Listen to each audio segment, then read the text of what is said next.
Solid performance this week against a rather technical team. As mentioned last night before training, in this video analysis, we will look at a few clips highlighting some bad decision making and also at some of my concerns regarding our positional awareness in a 3-4-3 formation when we want to press and during our defensive phase.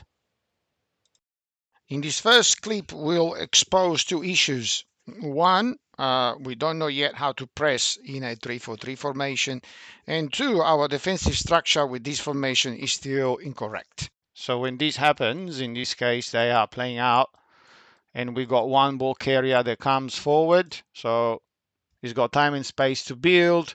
What needs to happen is that if we've got three forwards, okay, we need those three to operate accordingly and possibly not have a central midfielder alone by himself.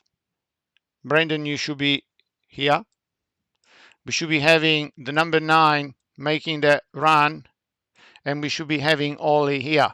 Okay, then it's fine if we've got a 1v1 situation in the middle of the park like that. But the problem is I don't see anyone here. Where is everyone else here to press? So we are going in a 3v4 type of solution without knowing exactly what the rest of the team wants to do. Something that I can show you quickly from a theoretical perspective. This is all the beautiful stuff written down roll by roll, but in essence, this is what we could be doing as part of a high press situation in a 3-4-3 formation. So we have the whites. The only difference is that the number 11, as in the clip, we don't necessarily need to send it on the keeper. That's the only alternative. But the rest of the sort of allocations on the pitch, if we go for a press, is the following that you can see on the screen. Anyway, that needs to be practiced. And again, as you will see, unless the whole squad knows that this is what we're about to do, we end up, as in this clip, with bits and pieces and half of the team not knowing what's going on. And this leads into our 3-4-3 defensive structure problem. Now they've got time and space to build. There's just a very bad long ball. And now we are in possession. So we receive the ball, and the first touch is obviously backwards with his dominant foot, and we've got Dennis creating a line of support, which is correct the way we should be doing it. We play it back. What happens next is the problem. Now, if he receives the ball, either he kicks it long, which is not what we want, is too early into the game. We're not that desperate.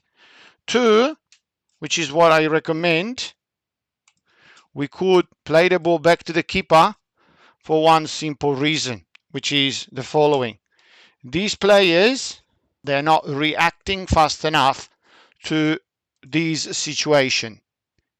So 1 and 2 should drop to provide an angle. Because at the moment, what's being developed is a situation of 3v3. Now, we do have, as we can see, one of our central midfielder, 1. We should have 2. We should have another one here, but obviously he's gone forwards just a few seconds earlier to press. So now we are with only 1. And the passing lane is too narrow. So, of course, Dennis is not going to play that ball. So he can only play a square ball, which is exactly what happens.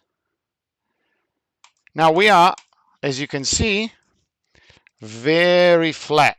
Drop and provide an angle of support, or we give the ball back to the keeper. Our wing back here, he should have been here 3-4 seconds ago. And vice versa. Well, I can't really tell here what was happening with Kaz, but the strong side of the park is this. In this situation, for what happened, we should have played the ball back to the keeper. Now, we have a situation of 1, 2, 3, 4, and 5 players. So there's a trap here.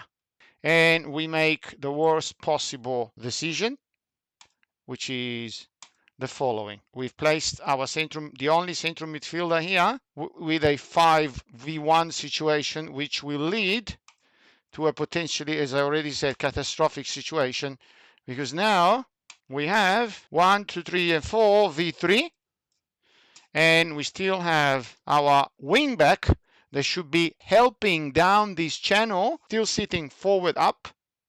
But anyway, we got away with it.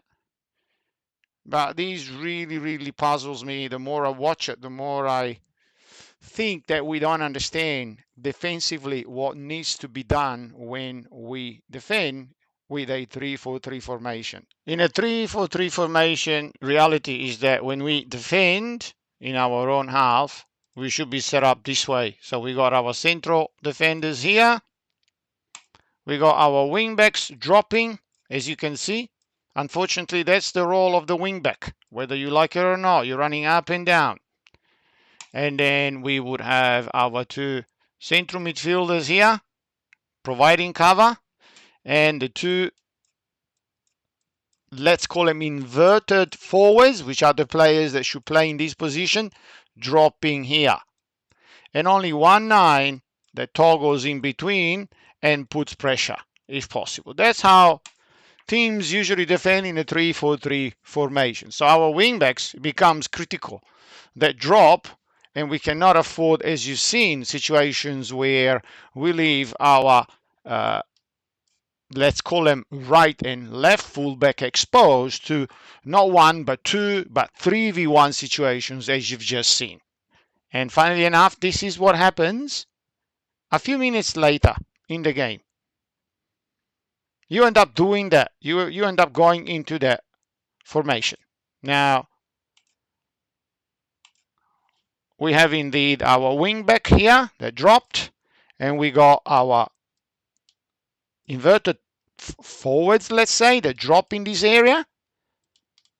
And we've got this type of formation with 1-9 forward. Now, issue is that we can become too deep, as perhaps we were in this clip. There was a moment in the middle of the first half when Dennis got very worried about their players in between the lines, which is quite normal in a way. So let me show you that. There's a throw-in. I want to show you how it all started. Now we are trying to win the ball back in midfield. We dive into a tackle, but now they've got the ball. Dennis is here taking care of this player, and that's probably what he's referring to. And there's also another one just coming. So Dennis, when you see this situation developing and you're not happy with players in between the lines and not enough support, all you need to do is tell the two central midfielders or one of the two central midfielders to drop and shorten the pitch so that it is condensed enough for them not to be able to play any type of combination football.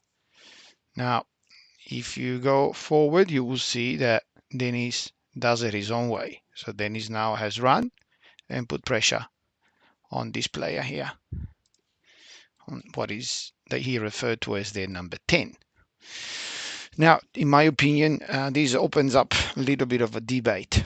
Quite frankly, the question that I've got for you is, where do you want to keep your defensive line? Do you want it up high here, where Dennis just come, which is logical, but opens up space in behind?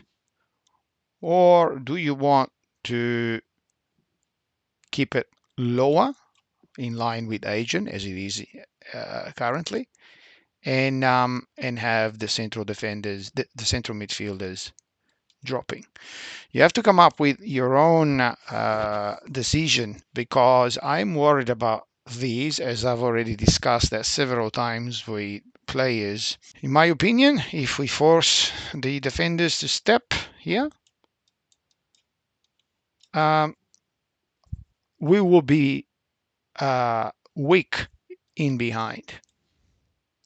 If we stay deep, well, then this opens up space for their players to make runs into these spaces. So a decision needs to be made. In my opinion, we can probably stay depending on the moment of the game. We should be staying as it is with a deep line since they're doing very, very well defensively. But at the same time, we got to be aware of the fact that we probably need the central midfielders to drop and provide a bit more support so that our defenders are not forced to step out of the line. In terms of bad decisions, what I was referring to is things like that. We are down to 10 players due to an injury. And what we should be concentrating on is allowing us on the bench to make that sub as quickly as possible. Instead, don't understand why we are in a hurry to go forward now and we do things like that. And we're down to 10 players. Right? This is all right if we are 11v11 and we are chasing the game. We are overloading, and that's fine. We go with our central defender. We're down to 10 players. And now we are chasing. These are things that I truly do not comprehend, and I believe we really should be careful about. In terms of bad decisions, I want to show you something else. We do well in winning the ball back. We are in control. We can go forward, but in this case, we decide instead to go sideways. So there's a square ball which works. Now watch next. There's another square ball. Misunderstanding, and now we are chasing. Things like that are not necessary, are mistakes that can be easily prevented by just adopting one single rule. Do not play square balls in the middle of the park whenever there's any type of traffic. We go forward back into space.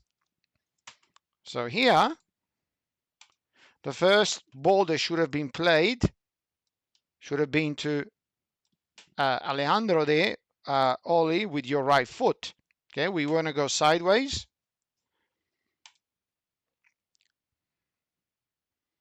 We put it here. So now there should be a player here ready to receive it that I cannot see.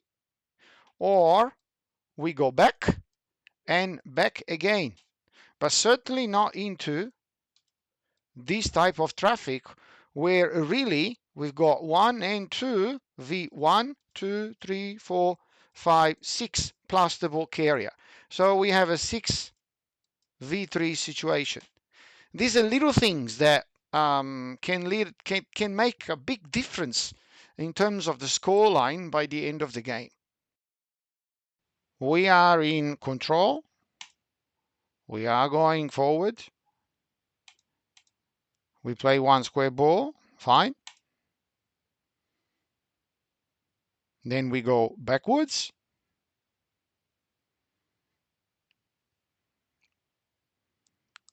And again, as there's another square ball that is about to be played in complete traffic. So whoever that player is covered, does not have a full vision of what's developing here in this angle.